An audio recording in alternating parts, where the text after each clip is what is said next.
Retour à question d'actualité sur les ondes de la radio VM en compagnie de Jean-Philippe Trottier. L'humoriste Alexandre Champagne avait rapporté il y a quelque temps que son père avait été agressé sans aucune raison dans le métro de Montréal. Évidemment, comme c'est quelqu'un de connu, les médias ont relayé la nouvelle et tout le monde s'en est ému.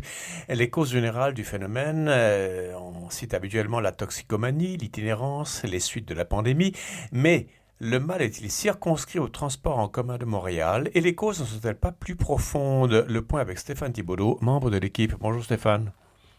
Bonjour, Monsieur Trottier. Écoutez, je cite les mots de Marie-Claude Léonard, directrice générale de la STM. Elle parle d'un phénomène social plus grand que nous, autrement dit plus grand que la STM. Ce qui se passe dans le métro de Montréal n'est-il que la pointe de l'iceberg, à votre avis? Oui, absolument. D'ailleurs, on note des problèmes semblables à la Bibliothèque nationale, qui n'est pas très loin du métro Berry-UQAM, où il y a beaucoup d'incidents. Donc, on note beaucoup d'incidents de sécurité dans les lieux publics, pas juste dans les stations de métro. Donc, c'est un phénomène qui est assez généralisé. Et pas juste dans le métro de Montréal, dans les métros, métro de New York, métro de Paris, etc., Ah oui? D'accord, c'est pas un truc c'est pas quelque chose de purement québécois parce qu'à Trois-Rivières, dans la STM de Trois-Rivières, la STTR, je sais pas comment ça s'appelle. Là aussi, il y a des problèmes dans les transports en commun. J'ai lu dans la presse. Oui, j'imagine qu'il y a des problèmes ailleurs, mais on note des problèmes d'insécurité croissante dans les grandes villes. Donc, c'est un phénomène qui est qui est pas mal généralisé. Et Montréal est touché comme les autres grandes métropoles dans le monde. Bon, c'est dans un sens rassurant, on n'est pas les seuls. Mais c'est inquiétant à grande échelle. Oui, on se compare, on se console. Là. Exactement, oui. Stéphane Thibaudot, est-ce que, à votre avis, c'est juste un épiphénomène ou un phénomène de société? Puisque ça semble être généralisé, c'est plus un phénomène qu'un épiphénomène, non? Oui, c'est assez clair. Je pense qu'on est face à un phénomène de société. Le problème, c'est que souvent, on traite ça comme étant des anecdotes isolées. C'est des incidents. On nous rapporte ça pas toujours. On en parle de temps en temps quand ça touche des personnes, comme vous le disiez, quand ça touche des personnes connues. Mais finalement, c'est devenu assez banal, presque. Alors, il y a souvent il y a deux théories qui s'opposent quand on parle de violence ou incivilité, ou enfin un désordre quelconque, si vous voulez, qui est de plus en plus dérangeant. C'est que les fauteurs de troubles ou les fauteuses de troubles ont eu des enfances difficiles, sont pauvres, sont rejetés, sont marginalisés, ils font ce qu'ils peuvent, c'est un appel à l'aide, etc. On entend tout cela. Et d'un autre côté, on dit, bah oui, mais sortons le gourdin, ça va civiliser tout le monde si on les enferme, si on les tabasse, si on les met à l'amende, si on les punit. Où est-ce que vous vous situez, vous?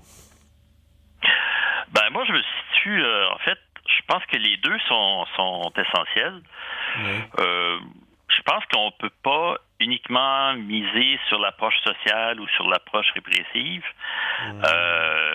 Donc, et ceux qui misent uniquement sur l'approche, on va engager c'est un petit peu ce que la Bibliothèque nationale a fait d'ailleurs, c'est qu'on a un petit peu misé sur l'approche sociale. Donc, à la Bibliothèque nationale, ce qu'on a fait, c'est qu'on a engagé, et la directrice de la sécurité, on dépasse 1 million pour la sécurité d'ailleurs, c'est quand même assez énorme pour la sécurité à la Bibliothèque nationale. Et là, on a beaucoup misé sur le travail social. Donc, on va approcher les personnes en crise, itinérantes, on va leur dire, ben là, vous dérangez, on va discuter, on va parlementer avec eux. Manifestement, l'approche n'a pas vraiment de succès. Les incivilités n'arrêtent pas de croître à la Bibliothèque nationale. J'en ai été témoin moi-même, d'ailleurs. Ah bon? Des gens, ben oui, c'est carrément devenu, des gens qui s'injectent des drogues dans les toilettes, des gens qui lancent des sièges aux agents de sécurité quand on vient les prévenir qu'ils dérangent les autres usagers en parlant dans leur téléphone à voix haute, etc., etc. C'est devenu courant, là. C'est pas des incidents isolés. Alors justement, ce n'est pas que de la santé mentale dont il s'agit ou de la toxicomanie. Il y a beaucoup plus de causes, non? Absolument, oui. C'est sûr qu'il y a des cas, évidemment, il y a des cas extrêmes.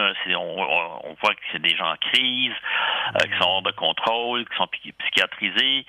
Bon, on devine que ces gens-là ont besoin d'une approche spécifique. Ça ne sert à rien de leur taper dessus.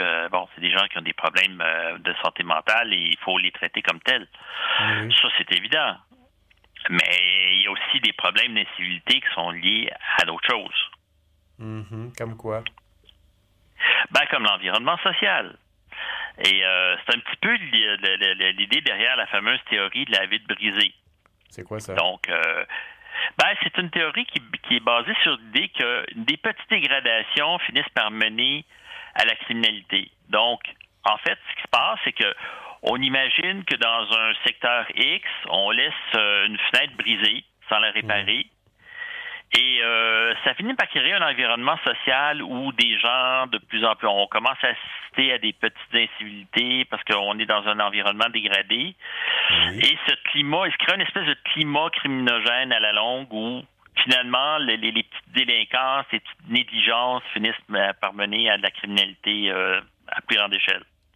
Si j'ose dire, le péché se répand à partir d'une petite souche, un peu comme un virus, une petite souche de rien du tout.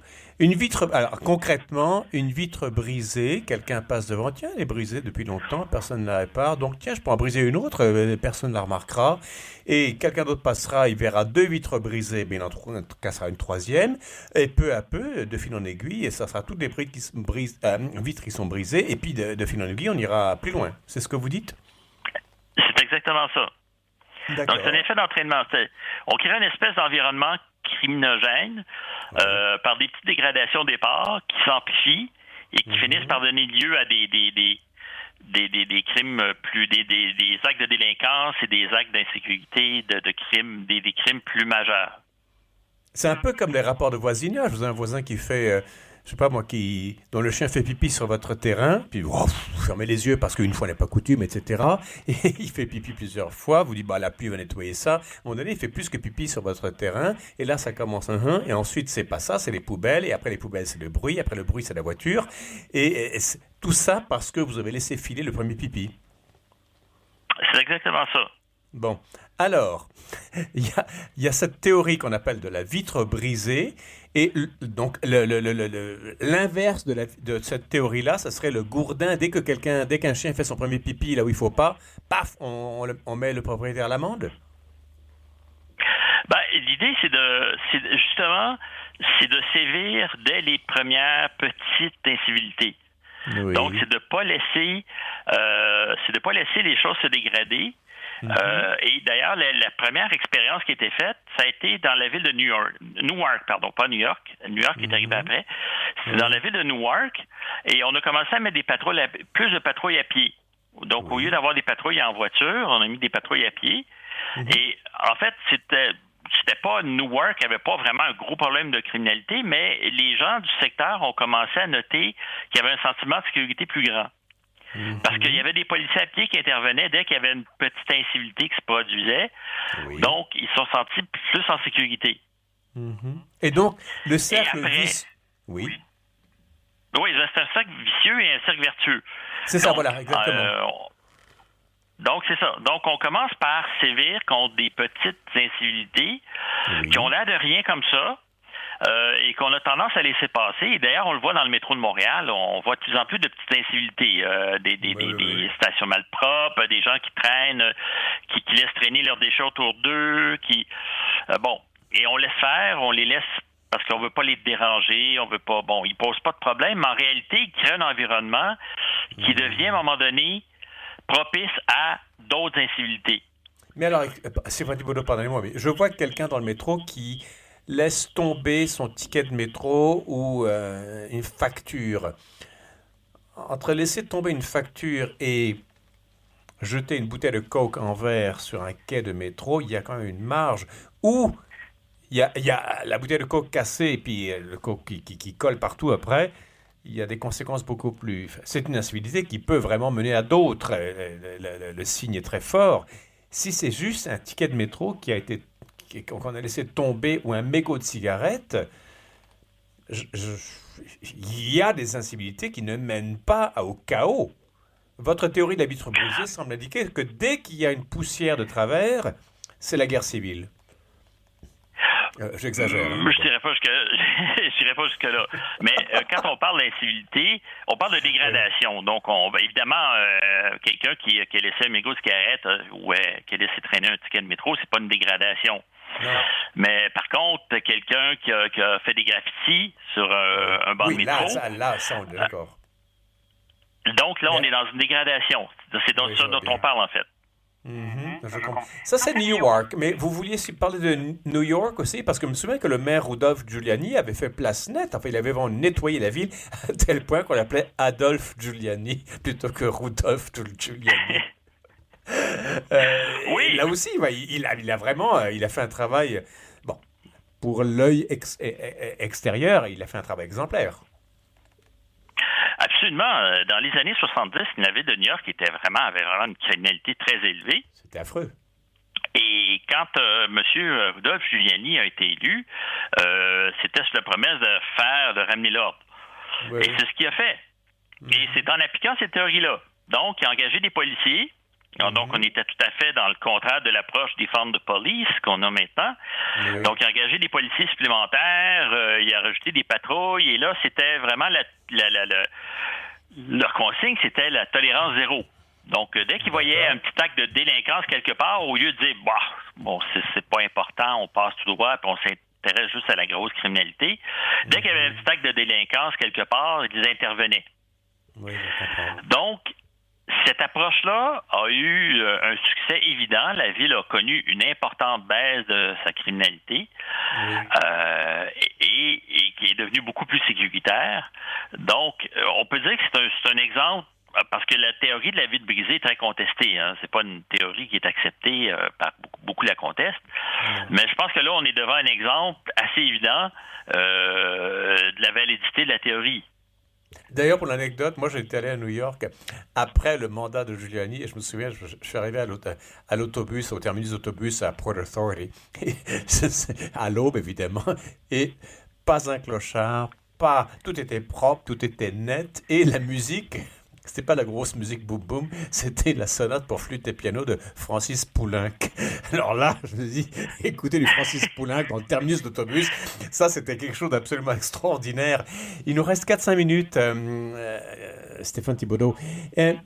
On parle des incivilités qui peuvent mener ou qui mènent très souvent vers davantage, et il y a un genre de forme de laisser-aller qui prolifère et qui s'aggrave. Il y a la répression. On peut sortir le gourdin, vous en avez parlé, mais ça ne fait que gérer le symptôme. La cause profonde de ces incivilités, moi j'ai l'impression qu'il s'agit du bien commun. Beaucoup de gens qui n'ont aucune idée du bien commun pensent que s'ils brisent une vitre, c'est tellement peu de conséquences que ça restera là. Alors que quelqu'un qui a le sens du bien commun va comprendre que la vitre brisée va affecter d'autres gens. Est-ce qu'il y a un problème presque d'ordre, j'ose le mot, religieux ou métaphysique? Oui, je suis entièrement d'accord. Je pense qu'on est on est face à une crise à la verticalité dans nos sociétés. Donc, on vit verticalité. De verticalité, c'est rapport à l'autorité, c'est tout un ensemble de choses, dont paraît aussi une espèce de culture de la responsabilité qui est un petit peu disparue de nos jours. On est plutôt dans la culture des droits. Donc, maintenant, on enseigne à nos enfants qui ont des droits. Et on leur enseigne, vous savez, des droits et d'élever, les défendre. Et on ne leur enseigne plus qu'ils ont des responsabilités envers les autres et envers la société. Absolument. Et donc là, c'est très important. Et absolument. Et très souvent, on voit chez les jeunes, même, il y en a qui ont bon cœur, qui ont le cœur droit, etc. Mais l'idée d'obligation, l'idée d'autorité, l'idée que ce que je fais moi a un impact sur mon voisin, leur est complètement étrangère. Et même avec le meilleur caractère et la plus grande intelligence, il y a 2-3 choses qui leur manquent à beaucoup de jeunes. Oui, on est dans une crise à transmission aussi. C'est encore une crise à verticalité. Maintenant, l'éducation, c'est devenu se mettre au niveau de l'enfant. Mais en fait, l'éducation, c'est pas ça. L'éducation, c'est plutôt élever l'enfant sur les épaules de ceux qui l'ont précédé, en fait. On est encore là dans la verticalité. Donc, on le fait plus ça maintenant. Donc, c'est l'enfant, ses besoins, c'est sa vision des choses. Il faut se mettre à son niveau. Il faut le comprendre. C'est pas que c'est mauvais en soi, en fait. C'est pas. Je suis pas en train de. Mais pousser à l'extrême, oui, ça devient extrêmement dommageable pour la société et pour les enfants eux-mêmes, d'ailleurs, en fait, parce qu'on les laisse un petit peu les mains vides. On va terminer là-dessus, Stéphane Thibodeau, mais si l'autorité a disparu, notamment celle des parents et notamment celle du père, est-ce que c'est pas l'invitation, un appel d'air pour un despotisme étatique qui va remplacer l'autorité parentale? Ben, je pense que ce qui est en train de se passer, en fait, c'est on sent chez une partie de nos élites une espèce de tendance à vouloir instaurer un despotisme éclairé. Donc, au fond, en fait, les gens ne savent pas ce qui est bien pour eux. Nous, on le sait. Donc, on va un petit peu mettre en place cette espèce de... en se servant d'appareil de l'État ou autrement. Donc, on va un petit peu gouverner les gens un petit peu malgré eux parce qu'ils savent pas trop ce qui est bien pour eux. Ils comprennent pas trop. Donc, cette espèce de tentative, on le rencontre beaucoup même maintenant, c'est exprimé ouvertement chez beaucoup de militants écologistes, entre autres, comme Aurélien Barraud en France. Donc, quelqu'un qui le dit ouvertement, il va falloir adopter des solutions autoritaires parce que les gens n'adoptent pas de façon spontanée les bons comportements pour sauver la planète. Donc, on va le faire à leur place. Et on va arrêter là-dessus, Stéphane Thibodeau. C'est un sujet qui est loin d'être clos. Je suis sûr que de toute façon, vous allez bientôt revenir à cette émission. On va en reparler à nouveau. Entre-temps, écoutez, je vous remercie beaucoup et puis on vous dit à la prochaine. À la prochaine. Allez, au revoir, Stéphane Thibodeau. Voilà, c'est la fin de l'émission. Demain, un nouveau lycée français à Halifax et la semaine politique québécoise et canadienne. À la régie, Daniel Fortin. Ici Jean-Philippe Tourtier. Je vous dis merci de votre fidélité. Je vous donne rendez-vous demain.